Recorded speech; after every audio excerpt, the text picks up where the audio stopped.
Assalamualaikum warahmatullahi wabarakatuh. Kami dari kelompok 2 akan mempresentasikan definisi teori of praktik teknologi pendidikan, development, evaluation, design, utilization, dan manajemen.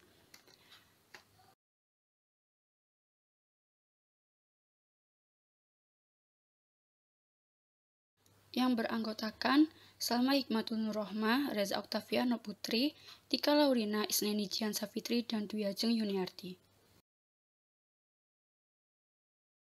Untuk kesempatan kali ini, kita akan menjelaskan mengenai apa saja teori of praktik atau ruang lingkup teknologi pendidikan dan bagaimana hubungan antar kawasan dalam teknologi pendidikan. Untuk teman-teman yang menjelaskan materi, dipersilakan.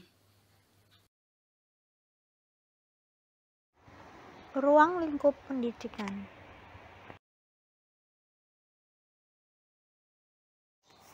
Pengertian ruang lingkup. Pada Kamus Besar Bahasa Indonesia, ruang lingkup memiliki arti luasnya subjek yang tercakup.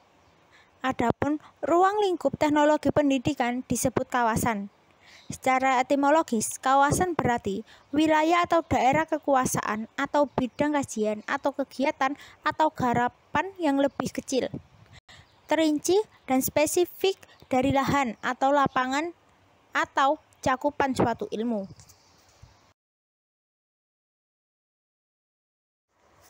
Kawasan teknologi pendidikan adalah suatu tujuan yang berorientasi pada pendekatan sistem pemecahan masalah, pemanfaatan peralatan, teknik, teori, dan metode dari berbagai banyak bidang pengetahuan untuk merancang, mengembangkan, dan menilai efektivitas dan efisiensi sumber manusia dan mesin dalam memfasilitasi dan mempengaruhi semua aspek pembelajaran.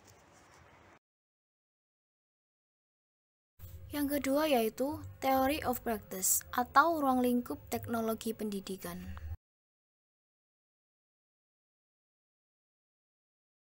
Ada 5 kawasan atau ruang lingkup teknologi pendidikan. Yang pertama yaitu kawasan desain. Kawasan desain adalah suatu proses untuk menentukan kondisi belajar dengan tujuan untuk menciptakan strategi dan produk. Jadi, desain pembelajaran adalah sebagai inti dari teknologi pendidikan dan menciptakan produk pada tingkat makro seperti program pembelajaran dan kurikulum, tingkat mikro seperti pelajaran dan modul. Kawasan desain meliputi 4 cakupan utama dari teori dan praktek, yaitu yang pertama, desain sistem pembelajaran, yang kedua, desain pesan, dan yang ketiga, strategi pembelajaran. Selanjutnya yang kedua yaitu kawasan pengembangan atau development. Kawasan pengembangan adalah proses penerjemahan spesifikasi desain ke dalam bentuk fisik. Di dalam kawasan pengembangan saling keterkaitan antara teknologi teori dengan desain pesan maupun strategi pembelajaran. Hal ini terjadi karena pesan yang didorong oleh isi, strategi pembelajaran yang didorong oleh teori yang berbentuk fisik dari teknologi perangkat keras dan lunak dan bahan pembelajaran. Kawasan pengembangan ada 4, yaitu yang pertama teknologi cetak, yang kedua teknologi audiovisual, yang ketiga teknologi berbasis komputer, dan yang terakhir teknologi terpadu.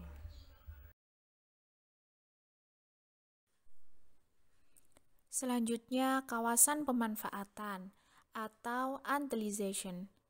Pemanfaatan adalah aktivitas menggunakan proses dan sumber untuk belajar.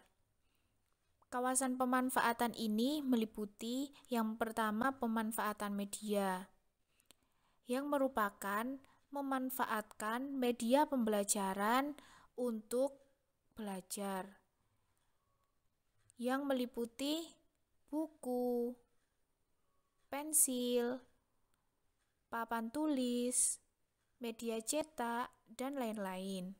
Selanjutnya yang kedua, difusi inovasi. Difusi inovasi itu sendiri merupakan proses berkomunikasi melalui strategi yang terencana dengan tujuan untuk mempermudah pembelajaran. Selanjutnya yang ketiga, ada implementasi dan institusionalisasi. Implementasi itu sendiri merupakan menggunakan bahan dan strategi pembelajaran dalam keadaan yang sesungguhnya. Sedangkan institusionalisasi merupakan penggunaan yang rutin dan pelestarian dari inovasi pembelajaran dalam suatu struktur atau budaya organisasi. Jadi, implementasi dan institusionalisasi tergantung pada perubahan individu maupun organisasi itu sendiri, khususnya dalam proses pembelajaran. Yang keempat, ada kebijakan dan regulasi. Aturan ini disertakan tindakan yang mempengaruhi difusi dan pemanfaatan teknologi pembelajaran.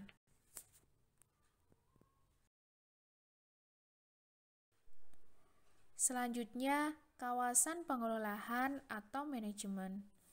Konsep pengelolaan merupakan bagian integral dalam bidang teknologi pembelajaran dan dari peran kebanyakan para teknologi pembelajaran. Misalnya, seorang ahli bertugas sebagai ahli media pada sebuah sekolahan atau perguruan tinggi, di mana mereka akan bertanggung jawab atas keseluruhan program pusat media tersebut. Program yang dilakukan berbeda, tetapi keterampilan dasar yang diperlukan tetaplah sama, yang biasanya meliputi pengorganisasian program, supervisi personil, perencanaan, administrasian, dan fasilitasi, serta pelaksanaan perubahannya.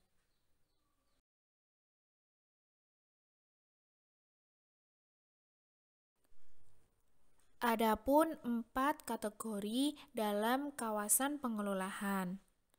Yang pertama, pengelolaan proyek. Pengelolaan proyek meliputi perencanaan, monitoring, dan pengendalian proyek desain dan pengembangan. Peran pengelolaan proyek biasanya berhubungan dengan cara mengatasi ancaman proyek dan memberi saran perubahan ke dalam, di mana akan bertanggung jawab atas perencanaan, penjadwalan, dan pengendalian fungsi desain pembelajaran atau jenis-jenis perencanaan. Yang kedua, ada pengelolaan sumber. Pengelolaan sumber mencakup perencanaan, pemantauan, dan pengendalian sistem pendukung dan pelayanan sumber. Artinya, akan mengatur pengendalian akses dalam sumber, dapat mencakup personil, keuangan, bahan baku, waktu, fasilitas, dan sumber pembelajaran lainnya.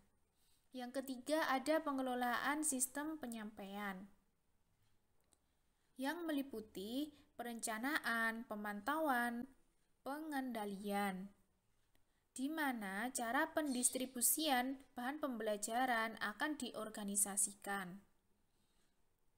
Hal ini akan berhubungan dengan cara penggunaan yang dipakai dalam menyajikan informasi pembelajaran kepada pelajar. Yang keempat, ada pengelolaan informasi. Pengelolaan informasi ini meliputi perencanaan, pemantauan, dan pengendalian cara menyimpan, pengiriman atau pemindahan dalam informasi tersedia sumber untuk kegiatan belajar. Pengelolaan informasi itu sangat penting karena memberikan akses dan keakraban revolusi kurikulum dan aplikasi desain pembelajaran. Pengelolaan sistem ini, penyimpanan informasi untuk tujuan pembelajaran tetap akan merupakan komponen penting dari bidang teknologi pembelajaran. Ruang lingkup teknologi pendidikan yang kelima yaitu kawasan penilaian atau evaluation. Evaluasi atau penilaian adalah proses penentuan berhasil tidaknya suatu pembelajaran yang meliputi evaluasi program, evaluasi proyek, dan evaluasi produk atau bahan pembelajaran. Yang pertama yaitu evaluasi program. adalah evaluasi yang menaksir kegiatan pendidikan yang memberikan pelayanan secara berkesinambungan dan sering melibat dalam penyusunan kurikulum. Yang kedua yaitu evaluasi proyek, yaitu evaluasi untuk menaksir kegiatan yang dibiayai secara khusus guna melakukan suatu tugas tertentu dalam suatu kurun waktu. Yang ketiga yaitu evaluasi produk atau bahan pembelajaran, yaitu evaluasi yang menaksir kebaikan atau manfaat isi yang menyangkut benda-benda fisik, termasuk buku, pedoman kurikulum, dan produk pembelajaran lainnya.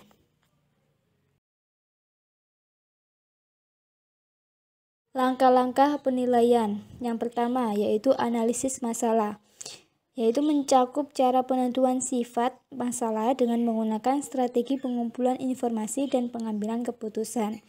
Yang kedua yaitu pengukuran acuan patokan, yaitu teknik-teknik untuk menentukan kemampuan pembelajar menguasai materi yang telah ditentukan sebelumnya.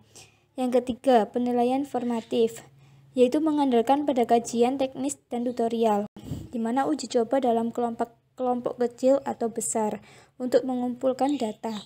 Yang keempat, penilaian sumatif, yaitu berkaitan dengan pengumpulan informasi tentang kecukupan untuk pengambilan keputusan dalam hal pemanfaatan dengan menggunakan studi kelompok komparatif.